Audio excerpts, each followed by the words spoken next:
DM साहिबा भेष बदलकर भीख मांग रही थी। तभी दरोगा ने उन्हें गिरफ्तार किया। डीएम साहिबा ने जो किया उसे देखकर आपके भी रोंगटे खड़े हो जाएंगे।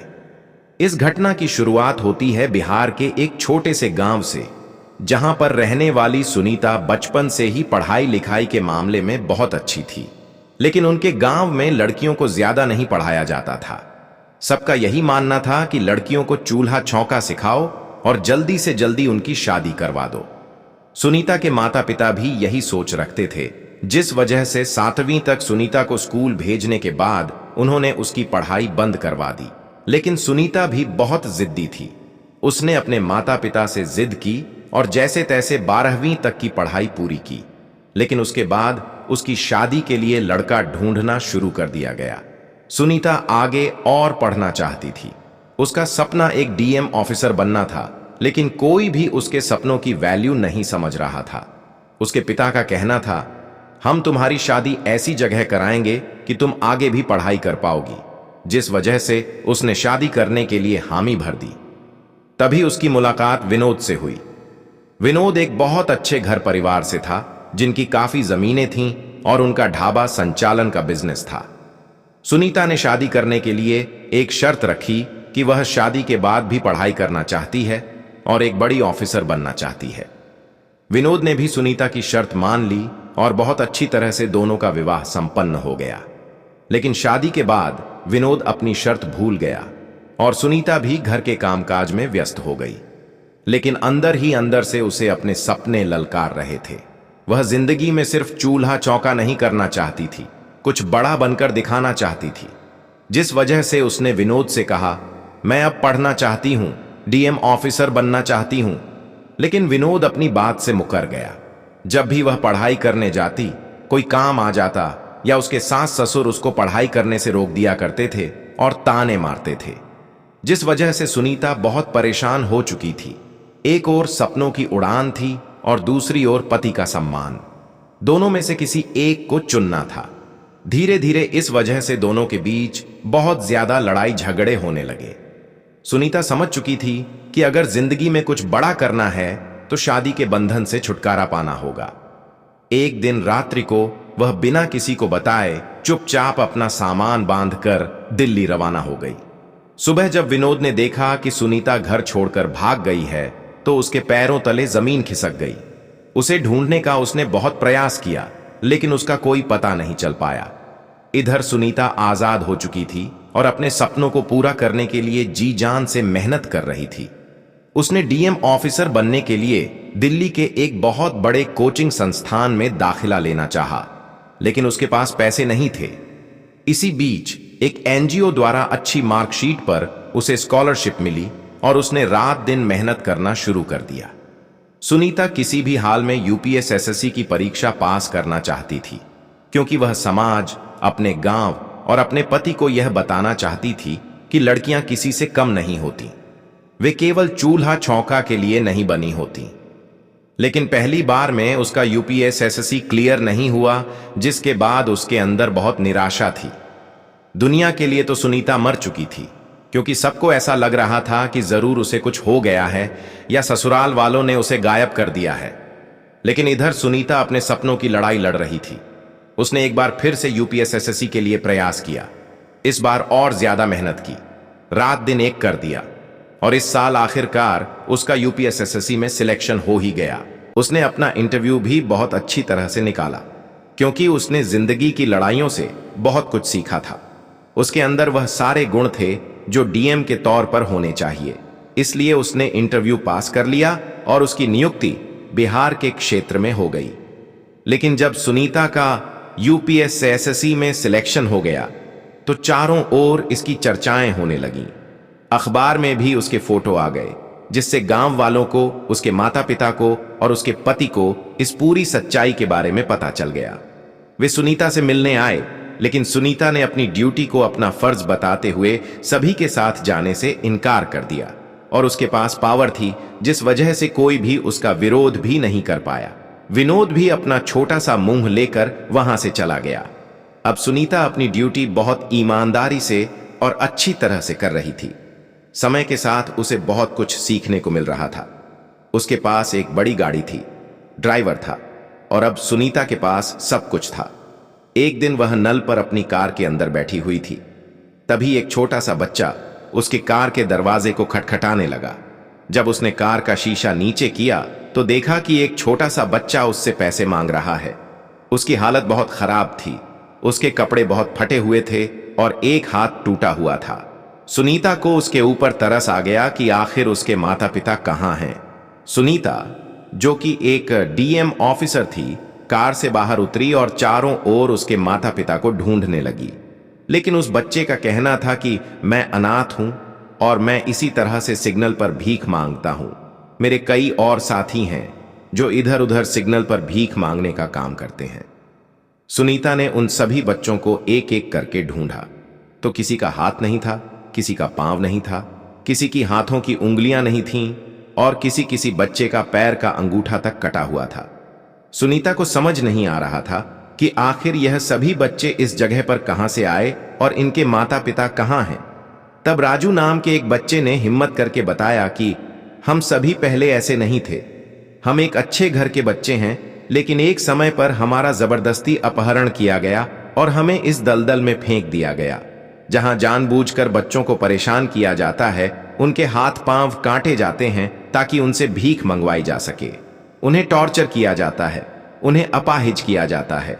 कुछ गुंडे लोग हैं जो इसी तरह बच्चों का अपहरण करके उनसे भीख मंगवाने का काम करते हैं और खुद मोटी कमाई रखते हैं।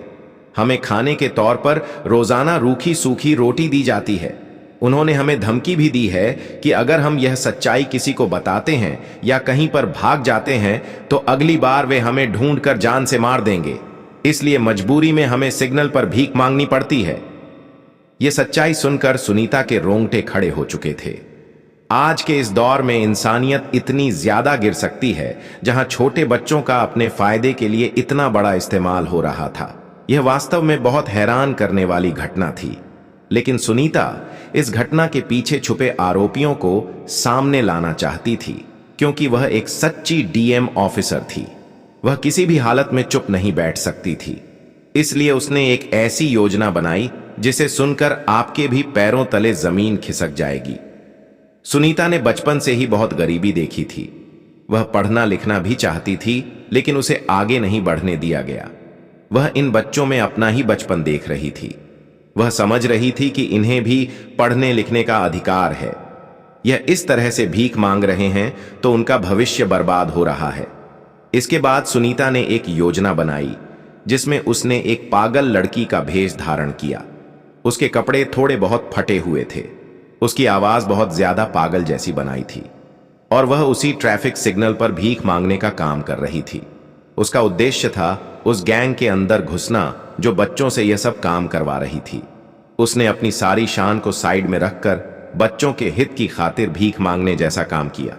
जिसके बाद रात्रि में जब सभी बच्चे भीख का पैसा लेकर उन गुंडों के अड्डे पर पहुंचे तो सभी बच्चों के साथ सुनीता भी एक भिखारिन के वेश में उस अड्डे पर पहुंची।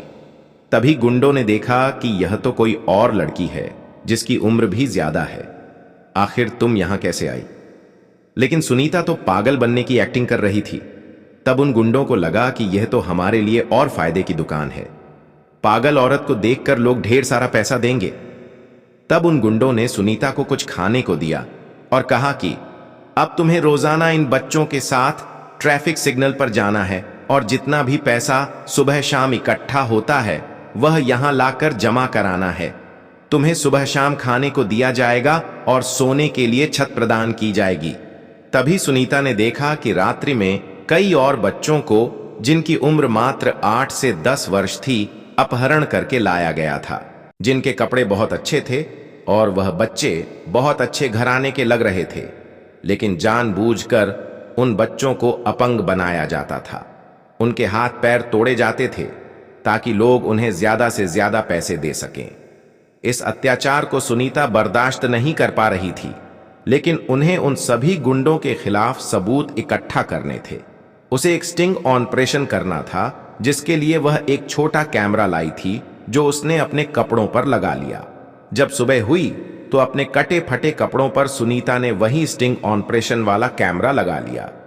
तभी सामने की ओर सुबह सुबह बच्चों की एंट्री हो रही थी जो भीख मांगने के लिए निकलने वाले थे। सुनीता ने बच्चों की तरह अपनी भी एंट्री कराई और सिग्नल पर भीख मांगने के लिए रवाना हुई। उसने उस अड्डे की सारी वीडियोग्राफी कर ली थी। साथ ही साथ उसने सिग्नल पर भीख मांगते हुए अलग अलग बच्चों की भी वीडियोग्राफी निकाल ली थी। उस दिन राजू नाम का एक बच्चा, जिसकी उम्र 11 वर्ष थी, जिसने इन गुंडों की सच्चाई सिग्नल पर सुनीता को बताई थी, उसके साथ मिलकर सुनीता ने एक योजना बनाई। उस दिन वे लोग रात्रि में पुनः अड्डे पर पहुंचने की बजाय पुलिस स्टेशन पहुंच गए। सुनीता ने उस बच्चे को हिम्मत दी कि अगर तुम कोर्ट में इन लोगों के खिलाफ गवाही दोगे तो तुम्हारा कोई कुछ नहीं करेगा। तुम चिंता मत करो, मैं तुम्हारे साथ हूं। मैं कोई भिखारिन नहीं बल्कि एक डीएम ऑफिसर हूं। यहां पर जितने भी पुलिस वाले हैं सब तुम्हारे साथ हैं, और तुम अगर गवाही देते हो, इनकी सच्चाई बताते हो, तो हम सबका पर्दाफाश करके वहां से एक एक बच्चे को बाहर निकाल लाएंगे। राजू काफी हिम्मत वाला था। उसने गवाही देने के लिए हां कर दिया। उसे डीएम साहिबा पर भरोसा था और वहां खड़े हुए कई सारे पुलिसकर्मी उसे हिम्मत दे रहे थे। लेकिन रात्रि के समय जब राजू भीख के पैसे लेकर अड्डे पर नहीं पहुंचा तो सभी गुंडों में अफरा तफरी मच गई। वे सोचने लगे, आखिर वह बच्चा कहां गया? अगर वह पुलिस स्टेशन चला गया या गलत हाथों में लग गया तो हमारा पर्दाफाश हो सकता है। इसीलिए चारों ओर उन्होंने राजू को ढूंढना शुरू कर दिया। इतने में उन्हें याद आया कि वह भिखारिन भी आज भीख के पैसे लेकर नहीं लौटी है। शायद किसी ने हमारे खिलाफ बहुत बड़ी चाल चली है। जब वे सभी लोग सभी बच्चों को किसी दूसरी जगह पर भेजने का फैसला कर चुके थे, तब टेम्पो में एक एक करके बच्चों को भरा जा रहा था। लेकिन तभी वहां पर पुलिस की दस्तक हो गई। उस पुलिस दल के साथ डीएम साहिबा और 11 वर्षीय राजू भी मौजूद था, जिसने अड्डे की जानकारी पुलिस वालों को प्रदान की थी। लेकिन जितने भी गुंडे थे वे बहुत ज्यादा अकड़ दिखा रहे थे। उनका कहना था, तुम हमारा कुछ नहीं बिगाड़ पाओगी, क्योंकि किसी बच्चे में हिम्मत नहीं है कि वह हमारे खिलाफ गवाही दे सके। उन्होंने राजू को भी धमकी दे दी कि अगर तुमने हमारे खिलाफ गवाही दी तो हम तुम्हारे माता पिता को मार डालेंगे। जिसके बाद राजू बहुत ज्यादा डर गया और उसने गवाही देने से मना कर दिया।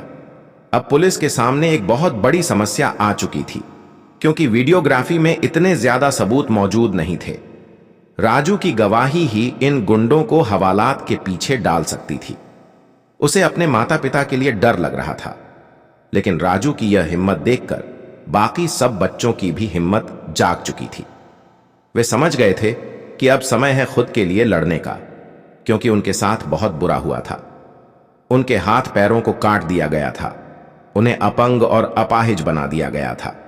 अगर आज भी वे छोटे बच्चे अपने अधिकारों के लिए नहीं लड़ते तो उनकी पूरी जिंदगी भीख मांगने में चली जाती। तो एक एक करके सभी बच्चों ने आवाज उठाना शुरू किया कि वे गवाही देने को तैयार हैं। इतने सारे बच्चों को उत्साहित देखकर राजू के अंदर भी हिम्मत जागी और सभी बच्चे गवाही देने के लिए तैयार हो गए। अगले दिन अदालत में उन गुंडों को पेश किया गया और सामने कटघरे में सभी बच्चों को बुलाया गया। सबका एक ही कहना था कि बचपन में कई सालों पहले हमें जबरदस्ती हमारे घर के बाहर से उठा लिया गया था। कोई बच्चा 3 साल से, कोई 5 साल से, तो कोई 7 साल से इन गुंडों के कब्जे में था और भीख मांगने का जबरदस्ती कार्य कर रहा था। इनके द्वारा हमारे शरीर के अंगों को भी नष्ट किया गया है। जानबूझकर हमें अपाहिज बनाया गया है, जो जिंदगी भर के लिए हमारे दुख का कारण बनेगा। हम यही चाहते हैं कि इन्हें कड़ी से कड़ी सजा हो, ताकि आगे यह किसी भी बच्चे की जिंदगी खराब न कर पाएं। इतने बड़े सबूतों को उन बच्चों की गवाही से और डीएम साहिबा द्वारा की गई वीडियोग्राफी से सारी सच्चाई सामने आ गई और उन अपराधियों को 12 साल की कड़ी सजा सुनाई गई। इस घटना के बाद चारों ओर हड़कंप मच गया और जितने भी अपराधी थे सभी सही रास्ते पर आ गए। वास्तव में डीएम साहिबा ने अपनी शानो शौकत को साइड में रखकर जो भिखारी का भेष बदला, उसी कारण से यह सच्चाई सबके सामने आ पाई। हमारे समाज को ऐसे ही कर्तव्यनिष्ठ अफसरों की जरूरत है, जो केवल घूस नहीं खाते, रिश्वत नहीं लेते, बस अपने अधिकारों के लिए लड़ते हैं और सामान्य मनुष्यों को भी उनका अधिकार दिलाते हैं। सुनीता बचपन से गरीबी में पली बढ़ी थी। उसे आगे बढ़ने का कभी मौका नहीं मिला। उसके पति ने भी उसका साथ नहीं दिया। उसे जिंदगी में बहुत कुछ करना था। आखिरकार उसने उन बच्चों को भी आगे बढ़ने का मौका प्रदान किया, जिसके बाद उसे एक बहुत बड़े पुरस्कार से सम्मानित किया गया। इस पूरे घटनाक्रम को लेकर आपके क्या विचार हैं, नीचे कमेंट बॉक्स में बताइएगा। वीडियो पसंद आई हो तो लाइक करें, साथ ही चैनल को सब्सक्राइब करके बेल आइकन को प्रेस कर लें। बहुत बहुत धन्यवाद।